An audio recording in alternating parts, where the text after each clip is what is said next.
Bismillah ar-Rahman ar-Rahim. Assalamu alaikum. Welcome back. This is News and Views right here on Halaal Media.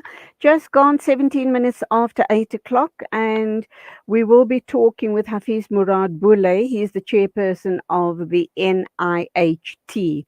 Now, two halal certifying bodies are divided over the halal status of three Cadbury chocolate brands.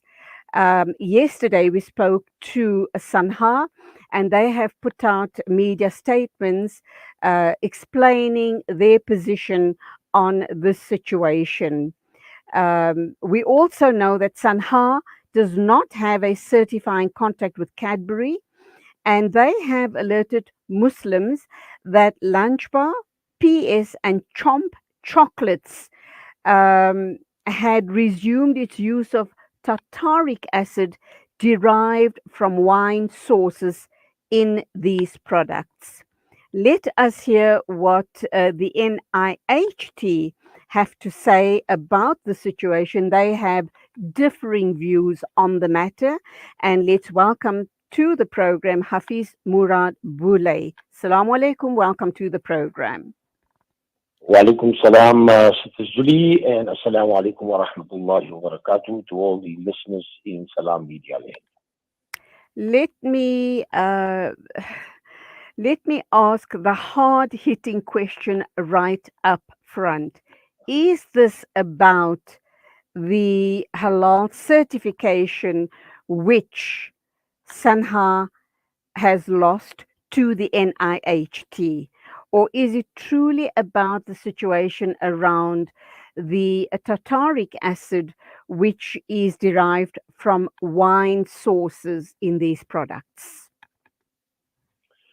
Bismillah ar-Rahman ar-Rahim. Sister Julie, I think at the outset I need to just basically clarify. It's never been the intention of the NIHT to start a social media war or war, as they call it, the chocolate wars.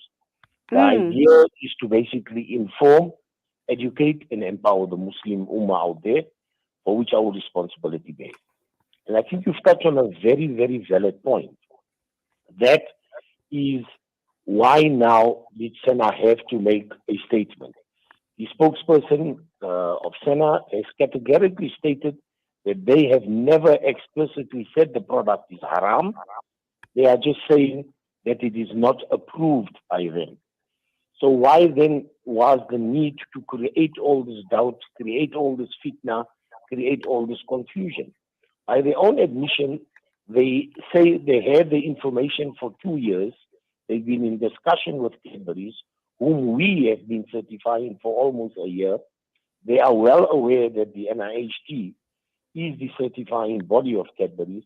They could have approached us at any time, and we could have sat down and had a discussion and given them the various facts.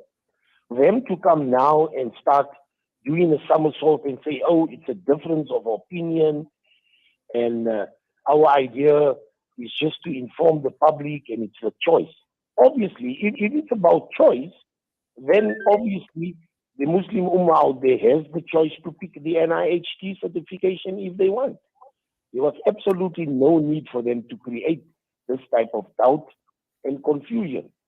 So obviously it leaves the one major question in your mind that you were quite comfortable in allowing your constituency to eat the product for the last year and a half, knowing very well that the product contains something you deem impermissible.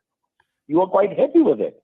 Now when Cadbury issues a statement or says that, look, we are certified by the NIHT and we are happy with their certification, you now come out with a statement creating the doubt and confusion. That Okay, Hafiz. All right, absolutely not Hafiz. fair. Okay, let me come in here. And this is very concerning as far as the Ummah here in South Africa is concerned. Two very pertinent questions that need answers, and that is why would a manufacturer or a supplier change their certifying body? Is it about bottom line? Is it about affordability? Question number one. Question number two, why on earth can we not have one body for you guys to consolidate and share a platform, share one platform, however you're going to go about doing it, but have one body representing us as a Muslim ummah. We now have two or possibly even more. I'm not sure if there are other bodies out there. We have NIHT and we have Sanha. And from time to time, we have these scenarios that creates confusion, and it leaves us in a very vulnerable situation. Don't you agree? I agree 100%. And like I said, let me just go back to your first question as far as the change of certifying. I need to basically clarify the point. Senha had never certified Cadbury's. The Okay. NIHT is the organization that has certified Cadbury's. Senha had given approval, etc.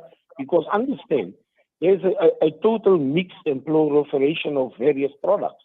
So there's a number of Cadbury's products that is being used by Senha certified suppliers, etc. You understand? So it's not an easy, simple thing to say that, look, this can't be used or that can be used and that cannot be used. Because if you go back, there are statements on the Senha website where they claiming that lunch bar is halal. Now they're claiming that there was a reformulation, etc.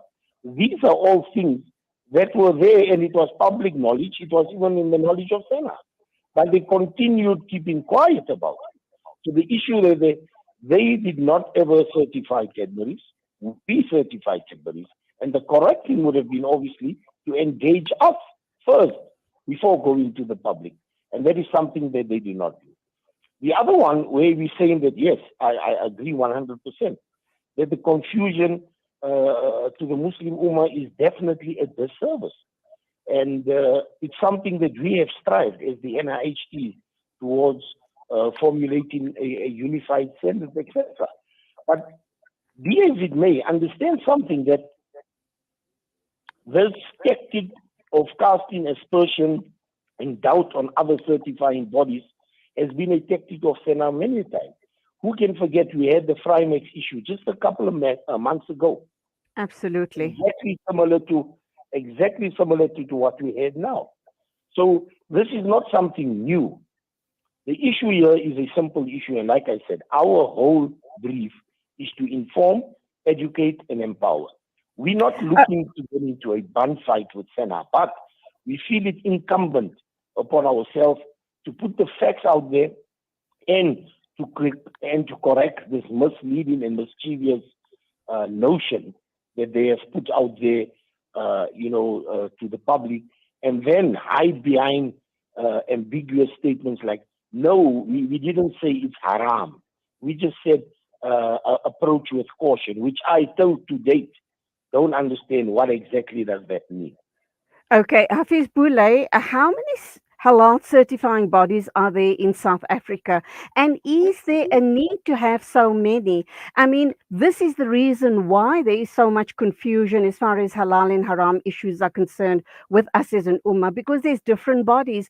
Why can't you guys get your act together, sit down around a table, and join forces and, speak in one voice, speak with one voice? And again, I bring up the issue: has it got to do with bottom line? Has it got to do with profits? Has it got to do with running a business? And that's fine, that's also okay, employing people and paying decent salaries.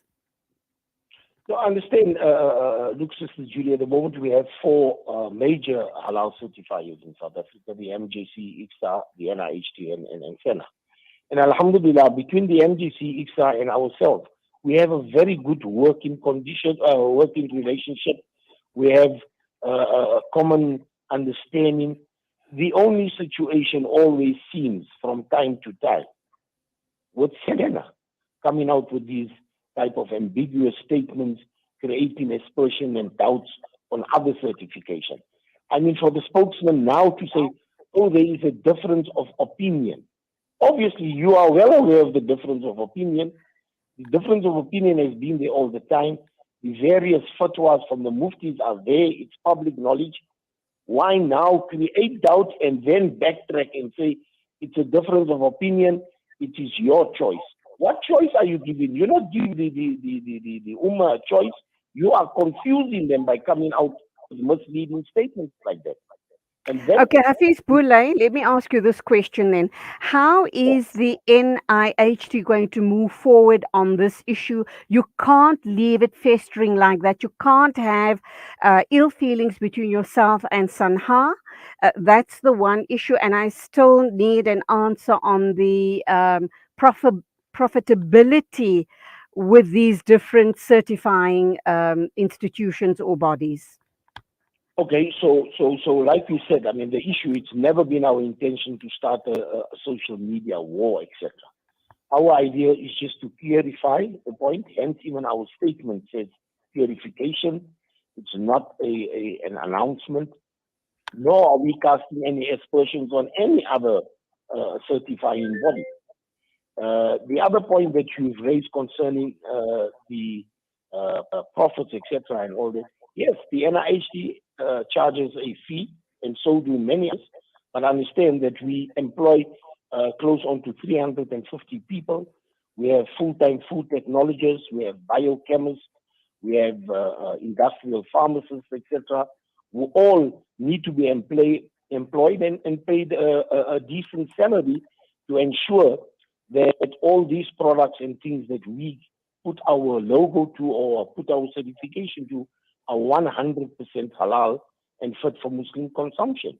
So the bottom line obviously has never ever been a profit, because there's been a number of times where we've come across companies and organizations that have not met our standards or not met, and we have cancelled. We have not hesitated for 1 second in cancelling their certification. Okay, so you're providing, as the other halal certification bodies are providing, a much needed service in the community to guide the community to ensure that we consume halal products 100% of the time. That is your role.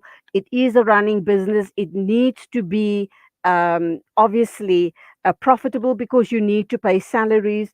You employ 350 people, and the other bodies also have a whole host of people that they employ. And we need to create employment in the country. We know what the employment levels look like.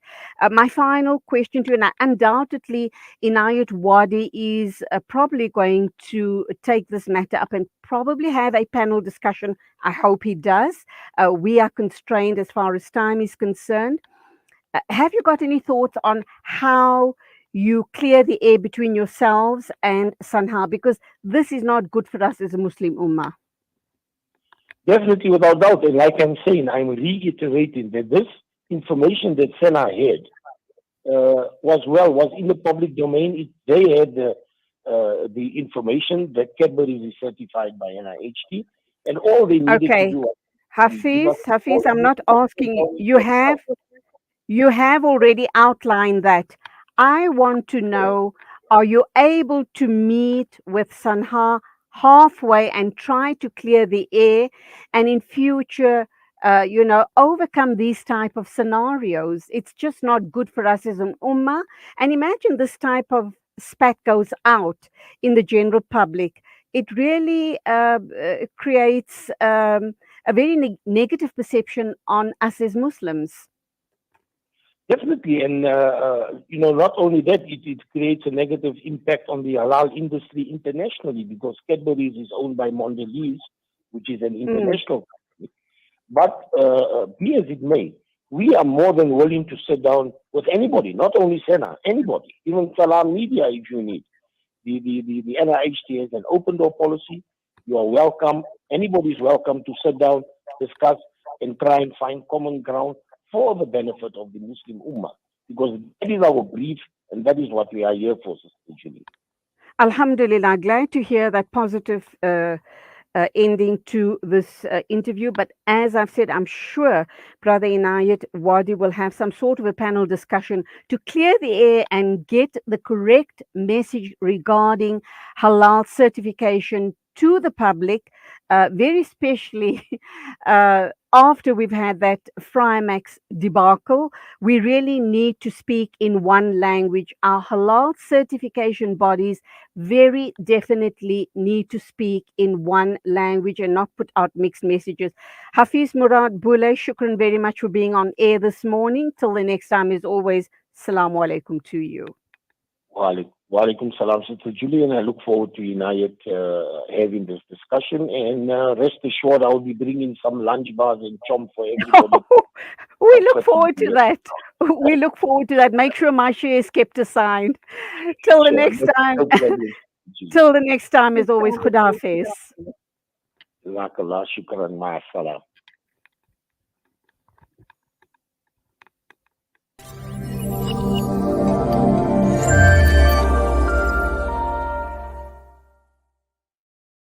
The smell of black seed oil being applied by my nani. Now I'm using tib black seed in my own home to soothe sniffles and coughs, to help with digestion and immunity, and of course, as part of my beauty routine. After all these years, I've come to appreciate the wisdom in finding comfort and shifa in trusted treatments like tib black seed. You can find tib black seed at all leading pharmacies or find out more at blackseed.co.za. One of the most important things you can do on this earth is to let people know they are not alone. That the frustration of communities who struggle to earn the very basic is not their cry alone. Discharging your zakah is the starting point for creating a sustainable community and taking.